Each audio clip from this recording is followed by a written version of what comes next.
All right, so best practices in gain structure is where we're starting today.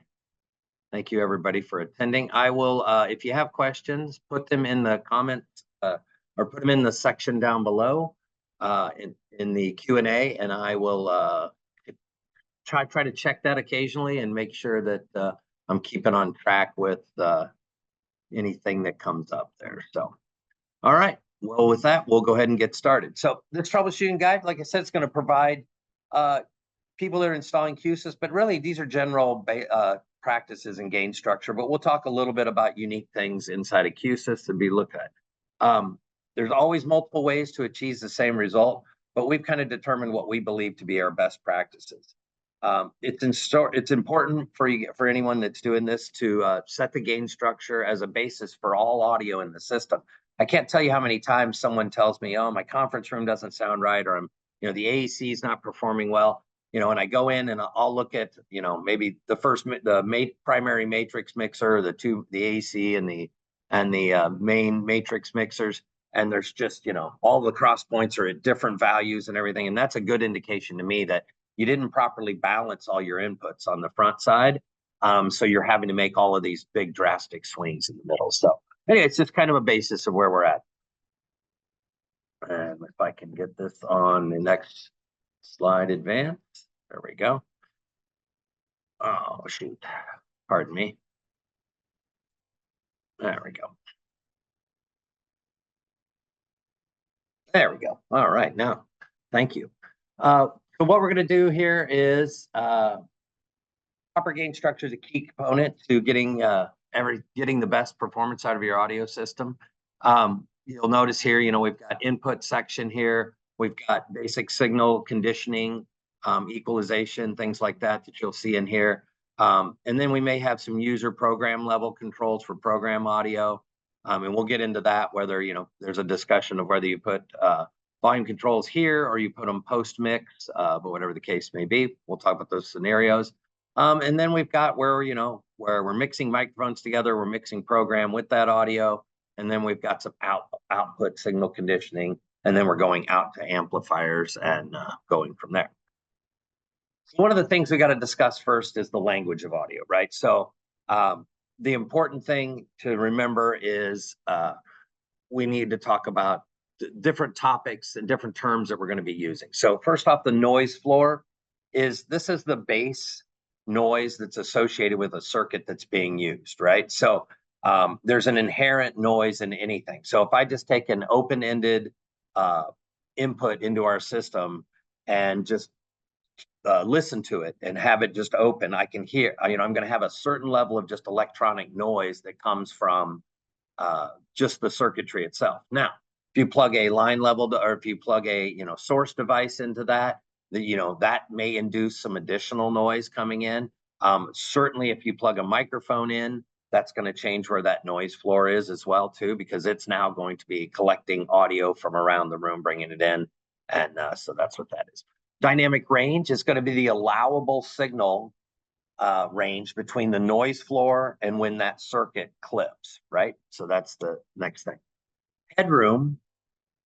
Remember, our ears don't hear linearly, right? So whenever we're talking about dB, typically it's logarithmic. So in general, it takes 10 dB increase in the SPL of a signal, the sound pressure level, to be perceived by our ears as twice as loud, right?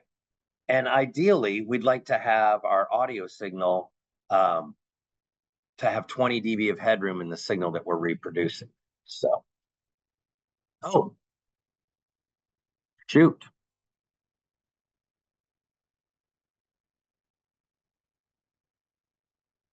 Let me double check and make sure I've got good audio here. Check 1, 2, check, check.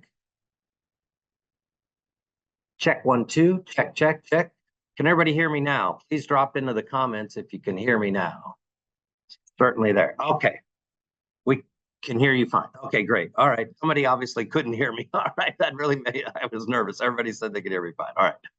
Thanks. Let me clear these out of the queue real quick though. All right. Always could. All right, good. Something's on someone else's end there then. So moment of panic. Is it a Monday yet? So Cornell, you may have an issue on your end, but we're coming through okay over here. So, all right, everybody's good with that. If you can still hear me, we'll continue to go on. So headroom in here is, in general, it takes 10 dB to give us a, well, now, check 1, 2, check. Does anybody hear me now? Go ahead and give me one more yes in the Q&A if you can hear me. Okay. Oh, I can hear. Okay. All right. Cool. Thank you, folks. I appreciate it. This is not really good if you just have to read the PowerPoint slide. So we're good. All right. Thanks. Oh shoot. I might have to skip a few slides now just for this. All right. Well, we got her good. So anyways, while I'm clearing these out, so in general, it takes about 10 dB to increase into the sound pressure level to be perceived twice as loud as that. Now, what we want to do is ideally, we want to look for 20 dB of headroom is what we're going to call that. So the difference between where we set our input level signals and where we actually, and where the input circuitry starts to clip is where we're at. Oh boy, let's see. I think I got 7 more here to clear out before I get done. All right.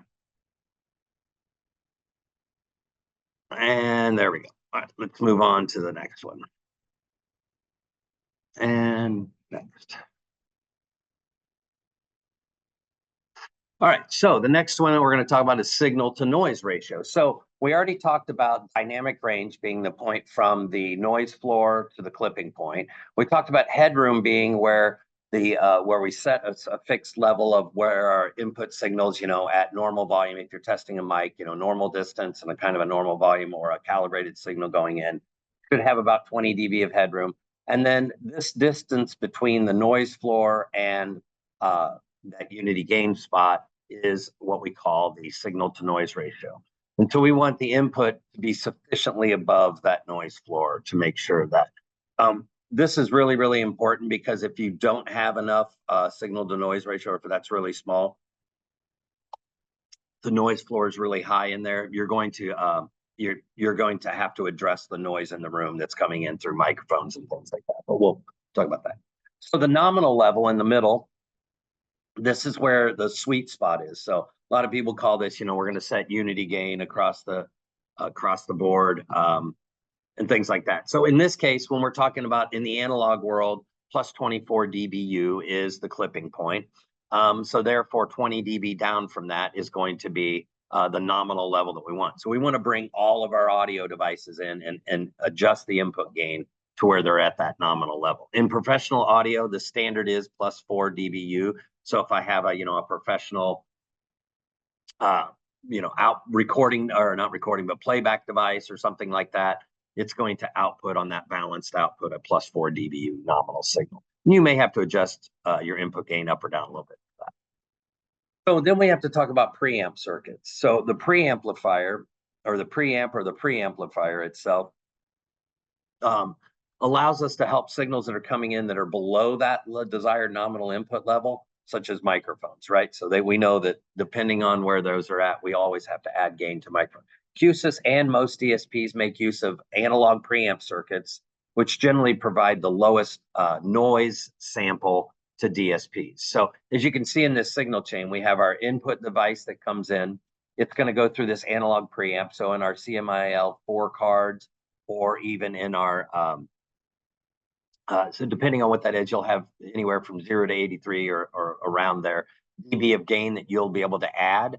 And then once we have that signal at a good nominal level, we're going to present that signal to the analog to digital converter. You have to remember there that if you don't have a good signal going into the analog digital converter, it's the old garbage in, you're going to get garbage out. So you want to make sure that you have a good nominal level when you come into that analog to digital converter. And then you'll go into a digital gain block where you could increase or decrease the gain in there. Fully understand Q-SYS gain structure, we do have to explore the conversion to the digital domain. So digital audio systems, what they do is they sample the analog waveform. So they're just going in and, if someone talks about what the sample rate is, essentially you're just going in and you're taking measurements. It's just reading the sample as the waveform goes up and as the waveform goes down. This sample represents the magnitude of the waveform at that point, and the sampling rate must be at least twice the highest frequency to reproduce. This is called the Nyquist theorem. So in Q-SYS, we use a 48 kilohertz sampling rate, obviously because we do up to about 20K in the audio spectrum there, so we're doing twice of that. The sample value then is scaled in comparison to the ADC supply voltage, and understanding this conversion unit will require one new unit. And this is if you take anything away from this class, it's this slide right here has it on here. So when we go from analog world into the digital world, when it comes out of the analog to digital converter, we now measure that in DBFS, which is dB full scale. So in the digital realm, what you get is you get that the 0 dB full scale is the clipping point. So therefore, if we start doing the math backwards, we need 20 dB of headroom. So where you really want to set your microphones and any of your input coming devices, the meters inside of Q-SYS are all in dB full scale. And so you're going to want to set that at negative 20 dB full scale.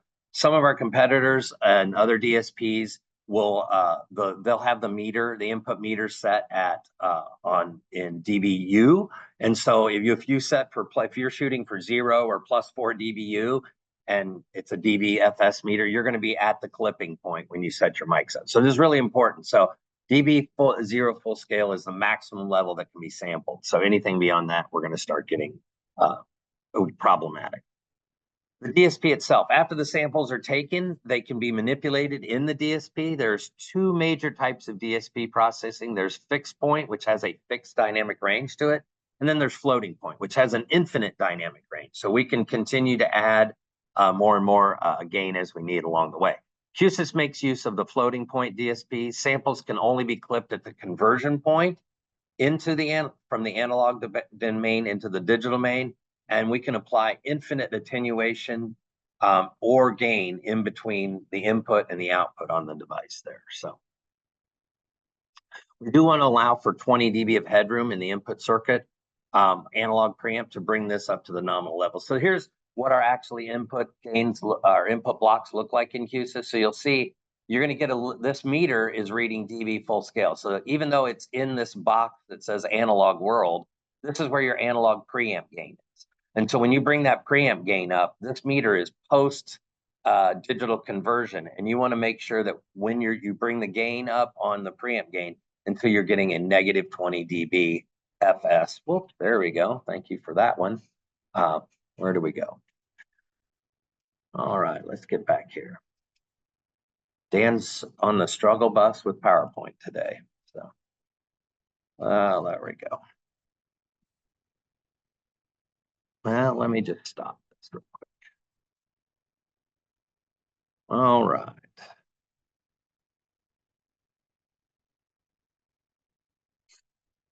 Well, shoot. Why am I not going here? Let's stop my share real quick and we'll just try to restart this PowerPoint, see what's going on. It does not want to. Perfect. Give me just a second here. We'll get back on track.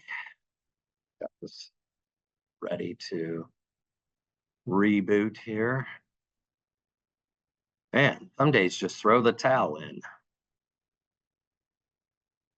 Oh, okay. Thank you for your patience here. And we're going to do that. Perfect. And let me just grab this guy. And we'll go back to our Zoom here. There we go. Let's share my screen again. And there we go. All right, cool. Let's get to the slide we were at before. All right, so we can apply infinite gain, infinite amount of gain and attenuation between these two if need be. And then, so we want to allow for 20 dB of headroom in the input circuit. analog preamp to bring this to the nominal level, right? So we're gonna add that preamp gain, as you can see down here, and we're gonna do this for every input in the system. Too many times, so and that's where I was talking about. If we end up going downstream to looking at the mixer where we're mixing everything together, if those cross points are all at crazy values and things like that in a standard kind of system, that's a good indication that you didn't balance all your inputs on the front end there. So. Microphones will have their own noise floor, obviously, which is based on when introducing microphones, ambient noise level in the room will effectively become the noise floor of the circuit, right? Because microphones, they don't know the difference between someone talking or a fan or the air conditioner or whatever the case. So we need the signal level of each talker to be above the noise floor enough to ensure that we have speech intelligibility. So the AVIXA standard for speech intelligibility in a microphone is 15 dB. And so what does that mean? That means that, the difference between the noise floor here and the negative 20 dB of the nominal level of the talker, you have to have at least 15 dB there. So if the noise floor is negative 35 dB or lower, then we're in an acceptable level there. Now, obviously, that's right on the fringe. And I mean, I've seen some rooms that's even a challenge, depending on what type of mics and stuff you're using. But that's a good rule of thumb that you need at least 15 dB of range there between them. Signal to noise ratio is going to have to be addressed at the source. We can't automatically fix that in the DSP. So we kind of got an indication here, right? So if the nominal level is, or there's no way to fix poor signal noise ratio. The AC algorithm does have a noise reduction in it, and that one comes up a lot. It's designed, though, to reduce noise from air conditioners, projectors, steady state type noises in the room, or any other type of building rumble or something like that. But, Bob the loud talker in the room next door, it's not going to take care of that, things like that.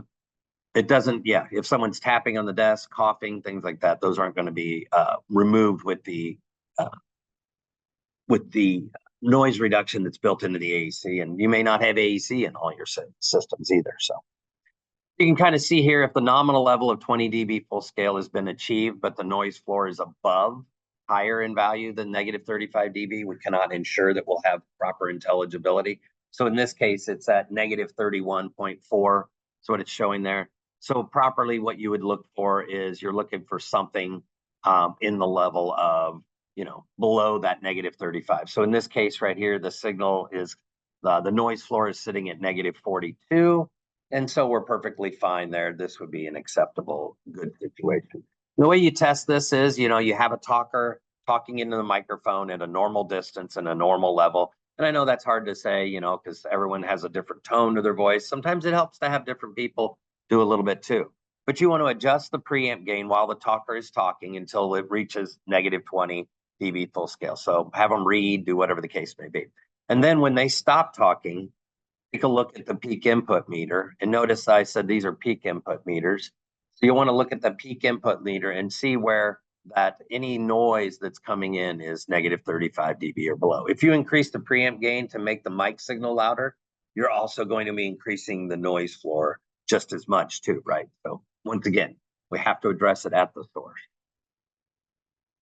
So some typical microphone signal paths, you'll see in here. Consult your microphone manufacturer. They'll go through it as well. But high pass filter typically is to cut off frequencies of 60 to 80 to maybe 100 hertz. Helps roll off the low end noise or rumble in the room. Most human voices aren't going down below that 100 hertz frequency there. And it also just helps get rid of some of that ambient kind of rumble in the room. Then you'll see a lot of folks will use a parametric EQ or some type of equalizer in the middle there. And this is where you would apply an EQ filter from a microphone manufacturer or something like that. And then you may see a low pass filter in there. And the low pass filter is going to cut off frequencies based on various room factors, right? So depending on how reflective the room is, but typically you're going to see that at 16 kilohertz. It could be as low as you could see that as low as 8 kilohertz as well too. So if you don't have 15 dB of signal to noise ratio, you may not be able to roll off some of the unwanted noise. You might be able to roll off some of the unwanted noise, but it's still the best to address your signal noise ratio at the source itself. So yeah, you can try to, hey, wait, I've got, if I trim this down, really most of my noise is coming in from the low end. You can bring that down, but it's always best to have the proper signal noise ratio. So what you'll want to do is consult your microphone manufacturer for exact curves that they're looking for, because so they're going to recommend, hey, these little peaks and valleys, these little notches be put in there for each microphone that they produce. Speech frequencies may also need to be emphasized when you're in a room. Your vowels, if you're having trouble with vowel interpretation, those frequencies are between 250 and 1,000 hertz. Your consonants, most of your consonants will fall between 1,500 and 6,000 hertz. And then sibilance isn't just a word that Tom Hanks made up for that Saturday Night Live skit many years ago. Truly, sibilance means the S's, the T's, and the Z's. Those things happen between 5 and 8 kilohertz. So this outlines a simple way to identify this outline. So right here, you add a notch feedback controller into your input signal change. And what this is going to do is this going to outline a simple way to identify and remove feedback frequencies without a separate analyzer and calibrated microphone. So the notch feedback controller, it's an ad hoc way that you can identify problematic frequencies. So because typically whenever we introduce this in our level 2 classes or something, there's usually some audio person in there. It's like, well, if you tune the room right, you don't have to have a feedback control device in there. But in Q-SYS, there are certain cases where adding it at the end of your signal chain works. You can also have it in your test tools in Q-SYS and run all your microphones and run your signals through that and just kind of be able to see what you want to do. In this case, we say, make some noise. Set your fixed filters to 0, set your dynamic filter count to 5, and your minimum frequency to 80 and your max to 20. And you can find the threshold where these things will feed back. So you can see here, what we did is we set the fixed filter count to 0. We set a dynamic filter count of 32. You clear all the dynamic filters. And then right here, this one's really important. It's hard to see on this slide, but there's a little blue circle here and a blue circle there. And essentially, they've got this going from 80 hertz to 20 kilohertz is where these dynamic filters will lay in there. You start to bring the gain of your microphones up in the system, and you'll start to see where they notch and where you're having issues. Now, the next thing you do after that is you make note. You can actually hover over these little points, and they will drop down and tell you what frequency, what's the how wide that notch is, and things like that. And then you can take that over, and you can transfer those frequencies to a parametric EQ. So it's all, like I said before, it's always controversial. Some people don't want them to be left in the signal chain. You can bypass them if they're using too much resources. You can, like I said, put one in a test tool and kind of pin in and out of it. But the idea here is now we would take those problematic frequencies and we would transfer some small notches. So if I go back one slide, we're not going to go in here and take a 12 dB notch at, I'll just say 180 hertz, and we're not going to take one out at 210. We're going to come back in here, and we're just going to add a small little, maybe 3 to 6 dB bump right around, let's see, in this case, right around 200 hertz. So we're going to kind of find that, and then we're going to come over here, because what that's going to do is lessen the peaks that are happening in there. So that's kind of how you want to move forward on that one. And then we're going to talk. So that's kind of how you would take the notch feedback controller and be able to use it as a tool to help set up your parametric EQ. If you want to do that, hit the clear dynamic button that's in the notch feedback controller, and then see if that and then have the mic open in the room again and see if you get the feedback condition. Next, we'll talk about mixers. So we have 2 major types of mixers that you'll see in Q-SYS. The matrix mixer, which allows the user to assign what input goes to what output, and you can simply mix all of your different outputs or your inputs to whatever outputs you'd like. A lot of freedom there. Output is simply just a combination of everything that you've mixed together to go to that output. And the auto mixer is designed to require no operator, right? And so these are typically used for microphones. So microphones are mixed to either a single mix output, and then also our automatic mixers have the ability for you to have just a mix output, or you can have optional direct outputs that will contain only the corresponding microphone signal when it's been activated or not activated.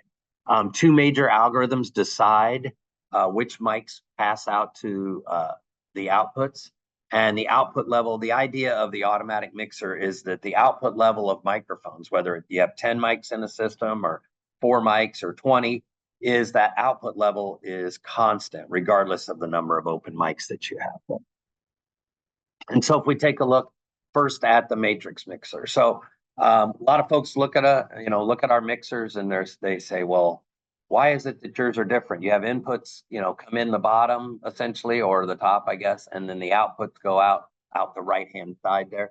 I think it's representative of kind of a mixing console, but neither here nor there. That's always a comment that comes up there. But the idea here is you have input signals, so you've got an input gain adjust here. You can trim a small amount of that gain either way on the signal, and then you choose a cross point to send it out. So if this is, left loudspeaker output and right output, and this is, some other overflow room output, you can decide which signals go in there.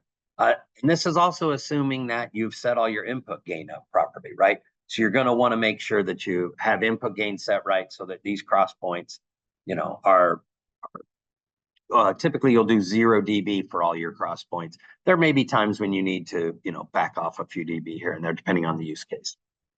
Now, auto mixers are used mostly for conferencing and speech reinforcement. So they have adaptive threshold gating in there. The max number of open mics, so the NOM, the NOM, you'll see, is a suggested range. We suggest between 1 and 3 microphones there. There's very rarely is there a time when you need more than 3 microphones open in a conference or in a space. I mean, if 3 people are talking, who are you listening? If more than 3 people are talking at one time, who are you listening to? And it's typically maybe 1 or 2, right? But you might have a third mic that's open and then someone else in. So we find that 3 really is a good number for us. And so you can see in this situation here in the gating automatic mic mixer, it's set to 8, but we're just kind of showing what it looks like. The non-attenuation settings, we recommend that you keep those at default unless you need to make some changes there. So we kind of have a best practices on those. The more microphones that are open, the harder it becomes to manage feedback. So you start getting more of those in there. We also do have a manual button. So if you have, say, microphone 4 is the head of the table and that person should always be gated on, you can certainly click that and it will remove that microphone from the auto mix, and it will always have that microphone in the total in the final mix that goes out. So if you put the manual mode in, it won't be considered as part of the number of open mics. It will always be pushed through, and so that's a handy thing to have there. So in this case, if you have just one microphone open, now we've got the max number of mics set to 4 here because we want to show you how the algorithm works. But typically, you would want to set that to 1, 2, or 3, 3 being kind of the max. This is not recommended, but we want to show what happens as we go along there. So we've got mic 1 open, so you can see there's no attenuation on the signal happening over here. But when we get to where we open 2 microphones, we start to apply 3 dB we bring that signal down, right? Because if I take 2 signals and I add them together, I'm going to get a little bit more than that. So I'm going to want to bring that output signal down by 3 dB. Now, if we go to where we have 4 mics open, we're going to add 6 dB of attenuation, and you can see that over here that we're adding 6 dB. So that's the gating automatic mic mixer. The other type is the gain sharing automatic mic mixer. The gain sharing mic mixer is based on the Dan Dugan gain sharing algorithm. It is not a certified Dan Dugan gain sharing algorithm, but it has a maximum gain of 0. And so what you can find here in this one is that what it has, every mic is kind of muted, and then or the gain is turned down on each mic, and as a person starts to talk and that microphone goes active, it will open that mic up and give it gain. And so if we take a look here, we can see that when one microphone is gated on and starts to talk, that it gets all of the available gain that's available there, right? So as there's more talkers, less total mixer gain is a bet there. This room's acoustical properties are also going to be a factor here. Gain sharing auto mixers are best for systems with fewer mics in a room with good acoustical properties. Typically, what I say is I typically never use gain sharing for conferencing. Typically, I will use gain sharing mics for like a dais or something like that, or got a panel set up and several microphones up there. And definitely in conferencing, if you go over 8 microphones, you should make sure and use go to the gating auto mic mixer rather than the gain sharing. But as we see with one talker here, we go to 2 talkers or multiple talkers. We've got 3 active in this case. You can see that now we've given some of that gain to each microphone depending on what it needs. And really the idea is we're just trying to keep a common output signal there. So let's put this all together. We often need to mix both matrix and auto mix in our signal flow, right? So we allow for adjustments. Allowing for adjustments before the auto mixer could affect the mic.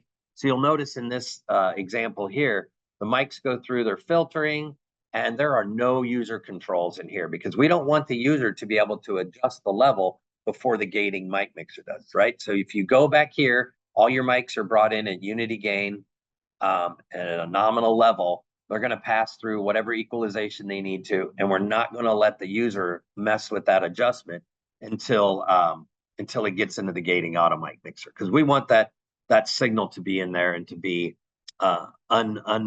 unfettered. So let me do my magic, get the lights back on, move there. There we go. So then we're going to go into the microphone mixer itself. So then when we go through the microphone mixer, or we go through the microphone mixer itself, and then we're going to take the output of that and we're going to apply it to here, and we're going to mix inside of this mixer any program sources that we've got coming in. And you'll notice that we've got those gain controls here. You can certainly give your users, and this is a highly contested debate part, is that you can give your users gain control here, or you can give it here. It depends on the use case of the room, the knowledge level of the users and things like that. We're not going to dive into that. We'll kind of move past and talk about how what each of these sections look like. So when we talk about dynamic processing options, right? So we do have compressors in Q-SYS that we can add. Compressors will primarily level off any loud talkers, right? So anyone that gets boisterous and all that, you'll still be able to feel kind of the presence there, but it'll keep the gain of the signal down. They can be aggressive when used for spoken words. Typically, compressors are used for vocals, and they're less aggressive on a vocal performance. The drawback here is it does nothing for quiet talkers.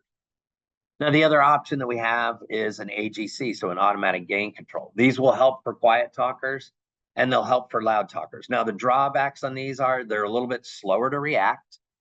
They can be very tricky to calibrate, right? Because if you don't set your threshold right, you would increase the level based on noise rather than actual speech. So you just want to make sure that if you've got the skills to set up an AGC, a lot of times people use it for mics. I've seen a lot of times they'll be used for like program sources coming off of like TV feeds where you get different program levels coming in. It's kind of one way to mitigate that. But once again, tricky to calibrate. And I think we do have a couple of deep dives. We haven't ran them in a couple of months on how do you set up the AGC properly and all that. So maybe keep your eyes peeled for that.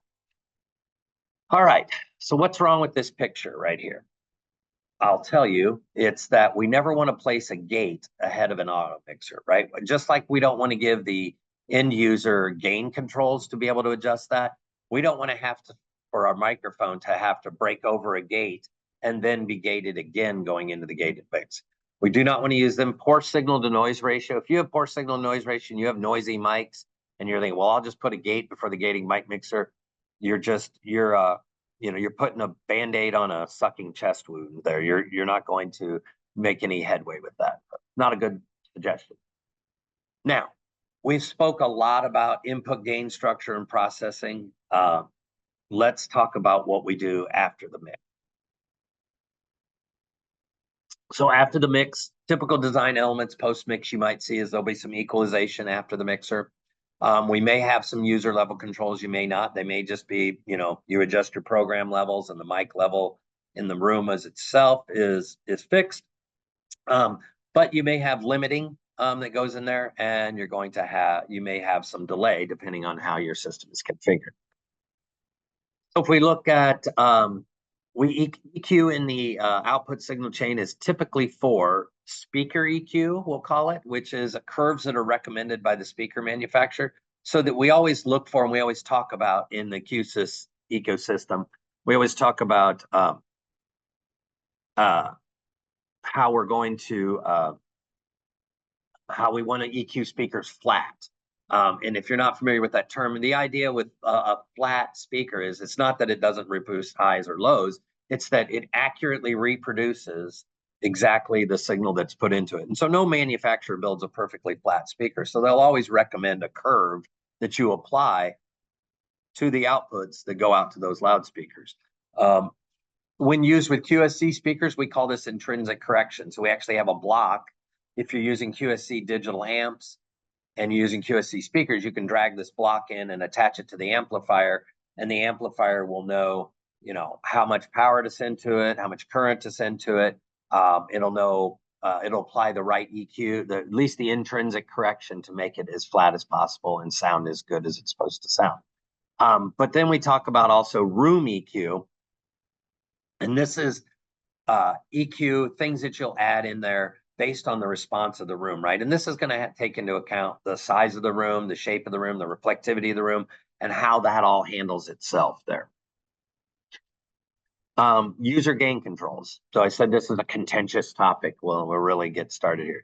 Just the thing to remember here is don't do both, right? So the simple way to decide is, does the user need to control the level of all of the outputs to all the outputs pre-mix, like before the mixer? Do we need to, have after the gating mic mixer, do we need to have a volume level there for the mic level in the room versus the program level? Or does the user need to control only one output, and that's just post-mix, right? So this might involve an assessment of the how the space is going to be used, the technical level of the people that are going to be using it. And the idea, though, is don't give the user enough control to ruin the gain structure. So even if you give them gain controls for program audio and mic audio and all that, maybe set those gain limits on the mic audio to, plus 5 dB to negative 10 dB, right? So they're not going to, they could literally take 10 dB out and ruin the signal, but they're going to start noticing that way more ahead of time. Then we talk about limiting.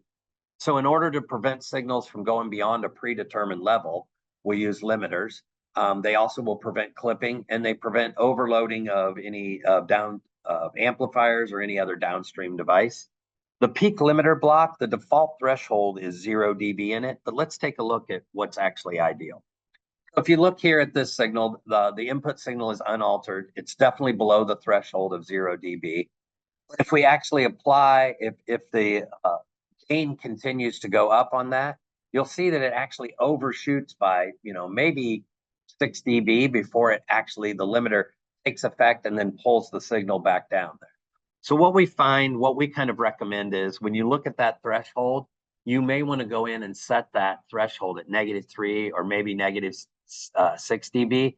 And what that's going to do is it's going to, as it overshoots that little bit before the clipping comes into place, it's going to give it a little bit closer rise to 0 rather than peaking out to there. So something just kind of we recommend. The whole idea is here with 0 dB threshold seems like a good number. Let's look at the output block that it feeds. So here you can see that we're going out the digital output at -3, and we're coming in about -21 dB into our next downstream device. So essentially we're preventing any clipping from happening.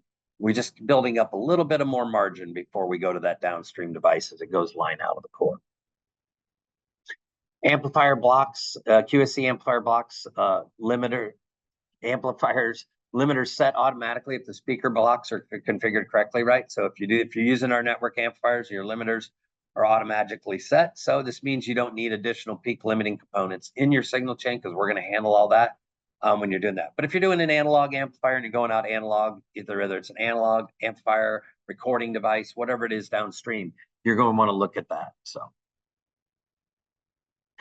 Ultimately, we got to convert the digital audio right back to analog. And in the limiting example, we saw clipping at 0 dB full scale, as you would expect. In keeping with our 20 dB of full scale gain structure, the gain should be left at 0 dB. So we recommend that you leave it there. This is perfect for any, if we leave it there, 0 dB of digital gain going out, you can see that when we apply a signal, that's perfect for standard professional devices. So we're going to get 24 is the max output.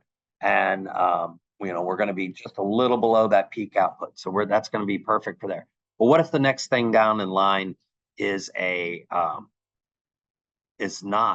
consumer level device and not a professional device? Well, there's some things we got to take into. Ideally, we want everything to clip at the same point, right? So we don't want to send that full 24 dB because consumer line level, something that's looking for a consumer line level input into it is looking for negative 8 dBu, and you would assume 12 dB of headroom there. So assuming the maximum level is plus 4 dBu RMS, we can now reach plus 7 dBu peaks at 0 dB full scale. So you'll see here that if this is looking for negative 8 dBu, we're going to bring down the output gain just a little bit. So it's going to go through the digital to analog converter, and we're going to adjust this output gain here to bring that down to where that's getting about negative 7 we're gonna hit plus 7 dBu peaks instead of and it's going to minimize our headroom there. So sometimes you have to feed a microphone level device. I mean, this does happen, right? There'll be downstream for some reason. Maybe it's a mixing console and there's only one mic only input left in it. And so what you're going to do is you're going to make sure that device does not provide phantom power, right? Because that's going to damage the Q-SYS output circuit. So you want to make sure and turn off any phantom power. And then you're going to cut your RMS level. So we're going to go down here and we're going to turn this down to plus 40 dBu. So we're going to take 61 dB out of that, and you'll see that there's our RMS output level. We're essentially going to bring that signal way, way, way down there, right? So our digital, we're still bringing a full-scale digital signal in here, nearly at 0 dB.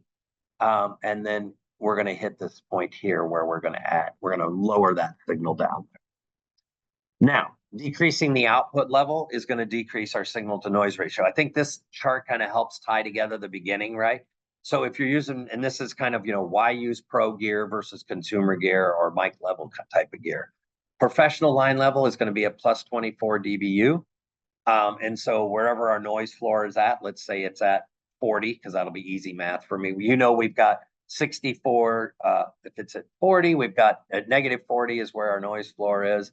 We would have, 44 we would have 64 dB of headroom there. If you go down to consumer line level, you're going to have less signal to noise ratio in there. I said headroom last time, but I meant signal to noise ratio.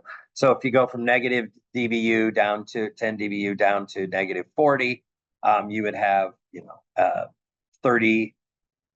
Yeah, you would have 30 dBu of signal to noise ratio. And then obviously negative 40 isn't going to work on a microphone. So if your noise floor was at negative 60 and your mic's at negative 40, you're going to have 20 dB there. So just something to kind of think about on that. Let's review the most important. Before we go through the view, let me see. I have a couple of questions here. Let's see. Is there a way to read the input signal pre-digital conversion, or is that not needed? That's a great question, Forrest. So there is no meter. So the meter you're going to see on the input, and I probably should have catched this, is going to give you. It's only going to give you the after the digital conversion. So there is no way to do that, unfortunately, at this point. So I guess if you read it coming in. Richard Terry asks, can we download this video? Yeah, Richard, there will actually be, you'll get an email link to this particular one. You can also go out to where you signed up for webinars. I believe there's also a link in there where you can find some old recordings of some of these other ones as well. But within the next day, 24 to 48 hours, typically you receive an email that has a recording of this, and you'll get a copy of the slide deck in PDF. So, all right, let's see if we got one more here. Can you talk about AEC and its correct placement within a schematic? Joe Perez asks, and any features needed to configure a proper signal chain for video conferencing purposes. So Joe, we actually have a best practices in AEC whole deep dive on that. We typically rotate these, so that one may come up next. I can tell you a couple of things before we go through the complete that we can go through the complete without going through the complete thing. I can tell you a couple of different things before we go through the review of this deck. So one of the things about the AEC is you typically want to place the AEC with between the input and the AEC. You want to have no equalization in there typically. If there's some cases where you may need to roll off some low frequencies. I know early on with the beamforming mic technologies and stuff like that, we needed to roll some of that off. But that's kind of where you want to put it in the schematic.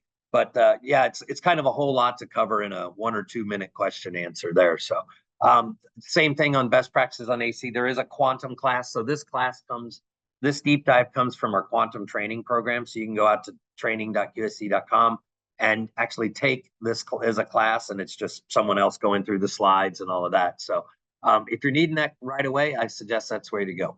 Forrest asks, are there third-party devices that can read signals, line signals coming in? Yeah, I'm sure you could run it through some type of meter or something like that before it came into the device. But typically, our meters are only going to show that portion there. So anyways, let's do a review of our important concepts. So input calibration. This is one of the most important things. Adjust all of your analog gains to bring all the Q-SYS inputs into the system at 20 dB full scale, right? All inputs, including microphone, program audio, conferencing, far ends, all of that type of stuff. Microphone equalization.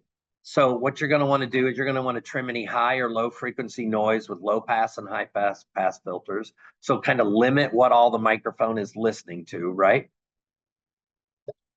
You may put a parametric EQ in there and put the suggested curves for the manufacturer in there. And then you'll use a notch filter or a parametric EQ can be used to trim out any problematic frequencies that are causing the system to feedback. And it always frustrates me that the movie and television business make everyone in the world think that if you touch a microphone, it's going to feed back. Because, everybody in TV walks up, is this mic on? Boom, boom.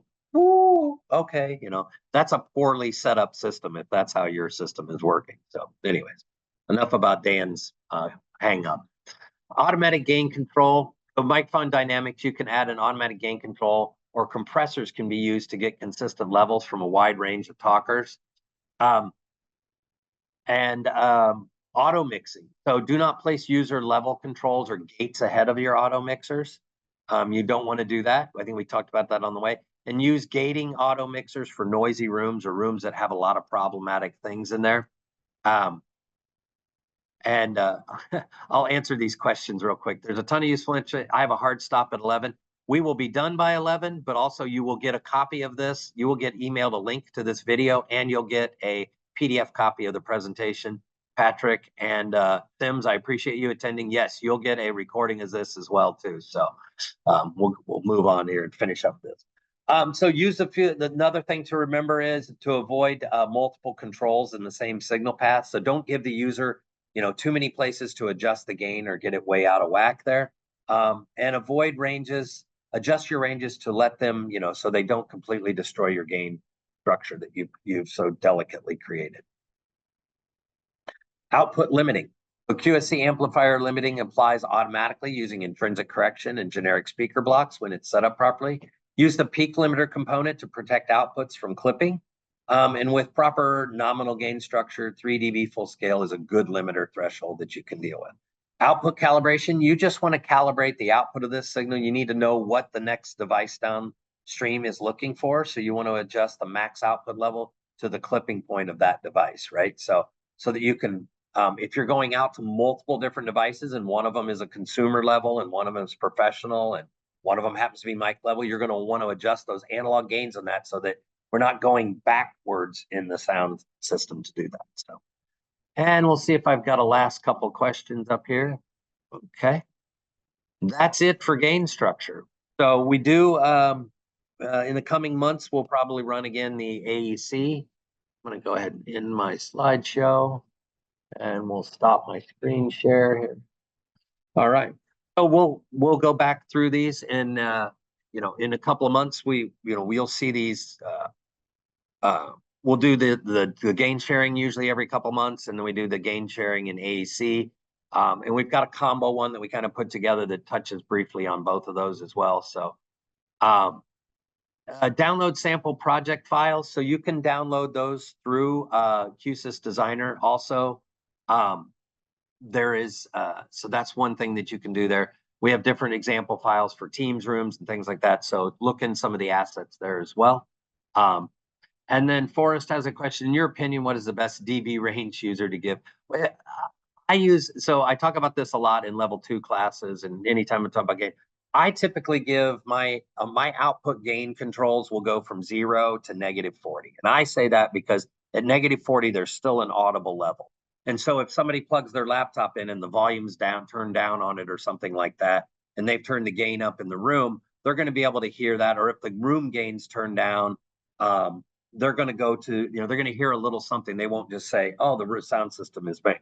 Some people like to have their gain control when you bring the gain all the way down. They go to -65, which typically is below what an audible level that comes out. So that's kind of my 2 cents in a, Q&A section at the end of a webinar here of what I would do. So Jeff says, thanks for the presentation. Jeff, thanks for coming. If you guys don't sign up and attend these, then we don't have them anymore. So I do have some great ones coming up next month. We've got still a couple this month. Let me pop up my schedule here real quick and let everybody know what to expect before we let everyone go. Actually, you're free to go at any time, but still. So we've got we're running again the working with PL loudspeakers in Q-SYS Designer. So if you haven't deployed our new performance loudspeakers, we're going through how to set those up, how to set up for bi-amping versus single amping of the speakers and things like that. So we're going to be doing that one next Tuesday. And then this one's really exciting. If anybody went to Infocom and you happen to be in the booth and you saw our escape room, we're going to be doing a special deep dive with Nate McCarrick. And everybody knows Nate from the training videos, and Steve McCary from our platform integration management team. They're going to be going through how they built that escape room and only using block controllers. So they didn't do any Lewis scripting. So that one's there. And then in September, look for a start of a new Q-SYS UCI tools. We're going to do a part 1 of how to build and use CSS templates. We're also going to be rerunning how to design with Q-SYS NV endpoints. And then we're going to run that PL loudspeaker setup one as well, too. So anyway, some really good ones coming up. Appreciate it, everybody. Have a great day. And we'll see you on the next one there. So with that, I'm going to have a good day, everybody.